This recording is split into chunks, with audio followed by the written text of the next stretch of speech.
The message is shocking, and so is the messenger. People in Center City, Philadelphia have been stopped in their tracks at the sight of a man hoping to put an end to black-on-black crime. He thinks that the problem is ignored, so he's using a symbol of hate to grab your attention. Tonight in a CBS 3 exclusive, our Jerika Duncan talks to the man under the hood.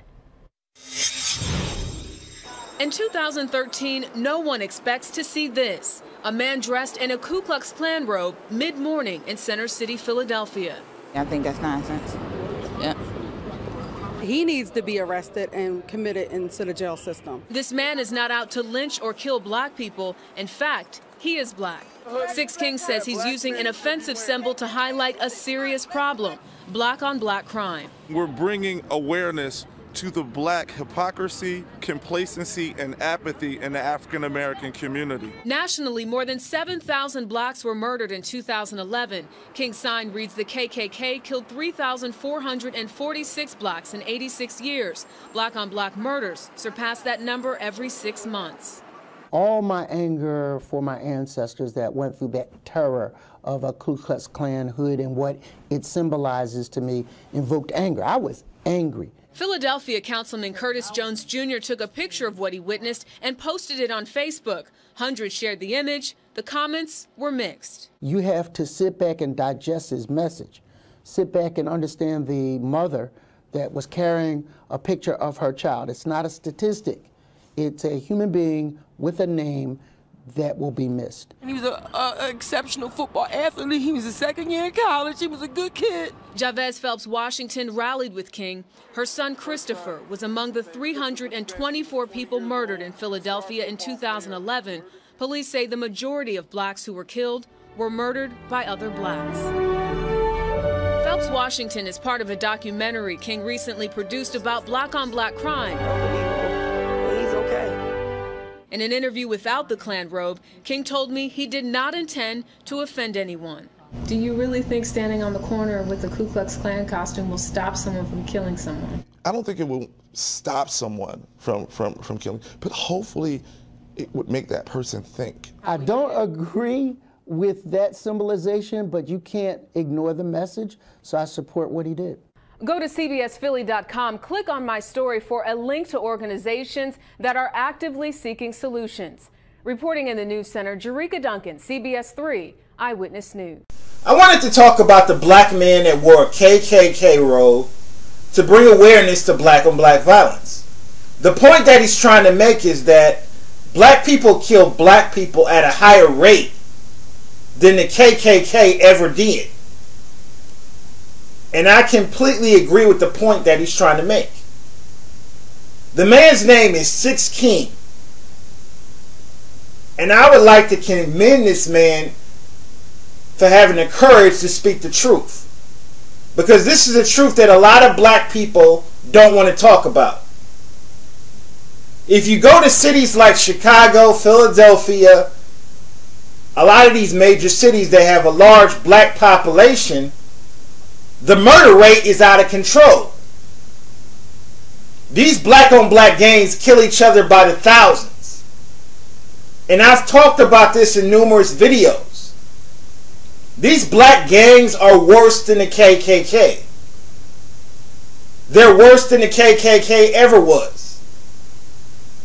And what blows me away about a lot of black people is that we won't protest against these gangs, but we want to protest against any white person that kills a black person. But we want to completely ignore black-on-black crime. We want to completely ignore black-on-black killing. Because cowards like Al Sharpton and Jesse Jackson will never speak out against black-on-black violence. Cowards like Al Sharpton and Jesse Jackson, they don't speak out against black-on-black killing because they don't make... You can't make money off this. You have to find a solution in order to solve the problem. And that's something that they're not willing to do.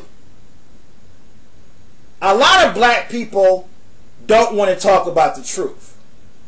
A lot of black people are ashamed to talk about the truth because we have to acknowledge our own faults. We have to acknowledge our own bad behavior. These black-on-black gangs are terrorists. And the reason why there's so many black on black gangs is because of the single mother epidemic. Most of these boys are being raised without a father. Most of these boys are not being taught real manhood. And this is why they're joining these gangs and committing genocide against their own people. Hadia Pendleton was shot and killed in front of 10 people. And not one person came forward to identify the shooter. Not one person came forward to help her after she was shot. It's like we're defending and protecting these gangs, while innocent people get shot and killed by the thousands. And this needs to stop. And I notice anytime a black person has the courage to speak out and tell the truth, he gets attacked and criticized. Bill Cosby gets attacked and criticized for speaking the truth. Thomas Sowell gets attacked and criticized for speaking the truth. A lot of black people don't want to hear the truth. Because let's face it, we're ashamed to talk about the truth. And this is the biggest problem in the black community. You have some black people who have a victim mentality, where they want to blame the white man for everything. No matter what a black person does wrong, they want to sit back and blame the white man. If two black teenagers kill each other, that's not the white man's fault. That's our own black community's fault for not raising our kids right. That's our own black community's fault for not teaching our kids morals and values. And this is the biggest problem in the black community. Until we start being responsible for our own actions, this black on black genocide is going to continue. You have thousands and thousands of innocent black people being killed every year behind this black on black gang violence. In Chicago, Los Angeles, New York, anywhere where there's a major city and there's a large black population, there's going to be a huge murder rate among black on blacks. Now, a lot of people want to try to blame this on poverty, when being poor is not an excuse to take somebody's life.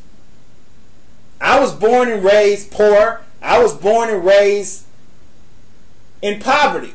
But not one time did I ever think about taking somebody else's life. Being poor is not an excuse to take another man's life. For a lot of people that use this as an excuse, they are completely ignorant. Because you're basically saying it's perfectly okay for a person to go kill another person because they're poor. That's completely ignorant. There's plenty of poor white people in America. If you go to states like Iowa, Iowa is one of the most poorest states in the country. But you don't see these poor white people killing and shooting their own community. You don't see these poor white people killing their own people by the thousands. So why are we killing our own people? Why are we as black people condoning these black on black gangs? We need to wake up and stop this nonsense. Until black men step up and start teaching these young boys self-responsibility. So start telling these young boys to stop worshiping these ignorant rappers. Stop joining these gangs. Until this happens, this black on black genocide is going to continue. There's going to be more Hadia Pendletons. There's going to be more Darian Alberts, where you have innocent teenage black kids being killed over nothing. Until we start speaking out against this, until we stop playing the blame game and start being responsible for our own actions, this black on black genocide is going to continue. Leave a comment, rate, and subscribe.